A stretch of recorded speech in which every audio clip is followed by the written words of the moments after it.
Hi, in today's episode, we explore an example of gentrification of a deindustrialized area in the UK. Rosamund Lily West from Kingston University in the UK explored how Poplar in London was reimagined, envisioned by the London County Council from the end of the Second World War until today. I'm Rodrigo Silva. Let's talk about urban planning.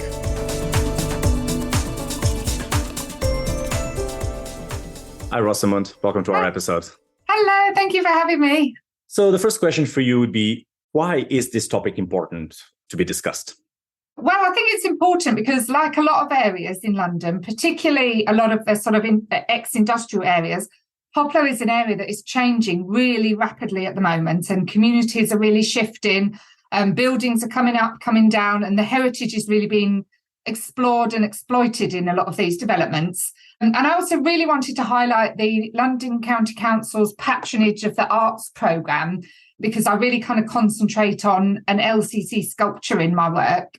And I really wanted to look at the role of this particular sculpture, which is of two dockers, in the replanning of this part of London after the war, and how it kind of represents and the changing environment of Poplar from the post-war years to today. What were you hoping to find when you started your research?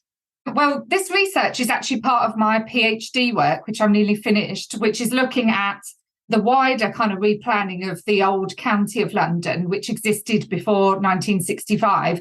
And I'm looking at about 8 sculptures around London and what they tell us about the replanning of London. And so I was hoping with this specific sculpture, which is of two dockers by Sidney Harpley, I was looking to really kind of interrogate and understand a correlation or relationship between the installation of the dockers and its subsequent destruction, and how that kind of tallies with the deindustrialization of Poplar and the really vast kind of changes and gentrification of the area now. So to also kind of look at what these sculptures as a whole tell us about that specific kind of post-war moment in London and the post-war replanning of London as well.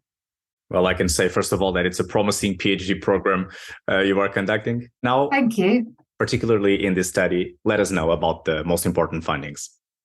Well, as I said, I chart the history of Poplar from the post-war era to today using the dockers by Sidney Harpley, excuse me. And I conclude that a lot of the replanning of Poplar and the building of the really kind of famous, well-known Lansbury council estate in Poplar was built upon the assumption that London would really continue as, you know, the biggest, busiest port in the world, and that the industry surrounding that would remain. So that was really in the kind of LCC's minds when they were planning this area, and they didn't really foresee the total collapse of industry in this area and the sort of subsequent rise in unemployment with the so-called yuffies, which I mentioned in my article. And yuffies were young urban failures failing to get a job, which isn't a particularly kind term. And then I kind of look at how the figure of the dockers, this sculpture, becomes kind of irrelevant as the dockwork falls away, and how this sculpture, as well as being irrelevant, could be kind of a sort of painful reminder of a lost past.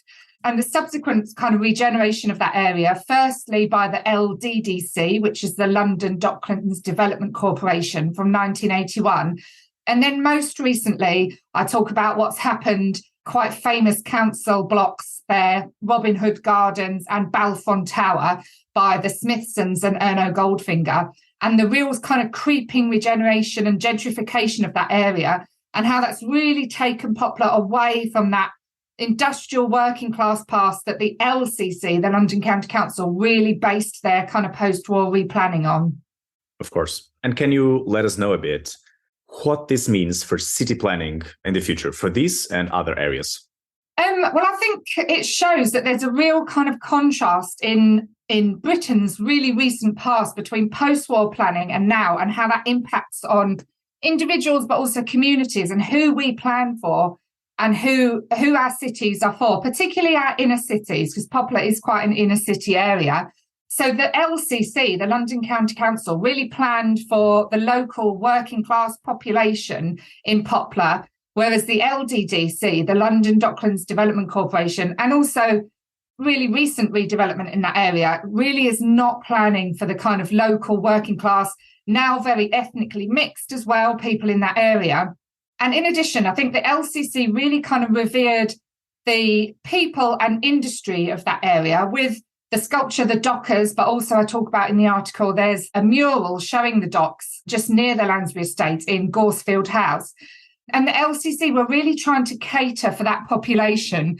But what you see more recently now in London is heritage is kind of being explored, but also sort of exploited in areas to regenerate them. So if you think about Canary Wharf, which is nearby, which is an area I talk about in the article, and there's lots of reference to the docks and the kind of maritime marine past of that area. So the dock cranes are left in situ, even though they're not used anymore. And also looking at the selling off of Goldfinger's Balfron Tower in Poplar, the heritage of that is really explored and exploited on the website selling these flats. But the people that are sort of long-term residents perhaps in that area are very much priced out of the area. And part of what makes that area very vibrant is how ethnically mixed it is as well. And again, the current reselling off of places like Poplar really it really pushes areas to be less ethnically mixed as people are priced out of the area. So part of what makes London interesting and exciting, the mix of people, really kind of gets flattened out by this kind of planning, I think. Great. And so we have touched upon the what, the core of your research, and the so what of your research. Very well explained. Let's focus now on the now what. So can you indicate to the researchers out there, our listeners, what comes next in this topic, comparing other areas, for example? So what doors does your research open? Yeah, I mean, for sure, I think it definitely could apply to other areas. East London in particular, which is where Poplar is an area that has been, I suppose, for the past sort of few decades, maybe 40 years, really regenerated a lot, and people are very much priced out of the area, and there's lots of accusations of social cleansing. So I think, yeah, for sure, this article can be applied to other parts of London, particularly East London. I think an important thing as well, I think this research opens up for, is for more community engagement and community-generated research in this area. I think whenever you're looking at an area, whenever you're thinking about an area, particularly with this part of research, the impact of change really on people and communities, I think it's so important to include community perspectives in this. That was slightly outside the scope of this article, but I think that's really important. I think as well, looking at the artworks installed by the LCC after the war, I think oral histories around these artworks would be really important. A lot of these artworks that are still in situ on council estates are very much kind of a little bit forgotten and a little bit hidden away. And I think it would be important to really highlight these and do perhaps some oral histories around these as well. Again, that has been outside of the scope of both this article, but also my PhD work as well, because that's really kind of thorough, difficult work. Of course, Rosamund, you have been working a lot on this topic, also within your PhD program. Can you provide some additional resources or materials about the topic discussed today? Yes, yeah. I mean, for a very good, thorough history, architectural history, but also social history and industrial history of this area, I would recommend the Survey of London. The Survey of London released a book, two volumes 43 and 44 on Poplar, Blackwall and Isle of Dogs. That was published in 1994. I actually work for the Survey of London, so it's very much something that I use a lot in my work. It's incredibly comprehensive, 2 volumes on this area. Definitely would recommend that. There's also, I was talking about sort of community generated and research and community voices. There's a really good BBC Radio 4 programme, which you can get on BBC kind of catch-up apps. And it's called The Long Shadow of Canary Wharf. And it's presented by a lady called Jane Martinson, who grew up in a council house in the area, and she worked in Poplar. So she talks a lot about the area, the history of it, the change of it, and moving between Canary Wharf and Poplar. And there's also a really good film. You can get it on YouTube. It was made in 1998, and it's called The Battle for Docklands, The Story of the LDDC. And it really shows a lot of the sort of main players in the LDDC and in the change and regeneration of that area.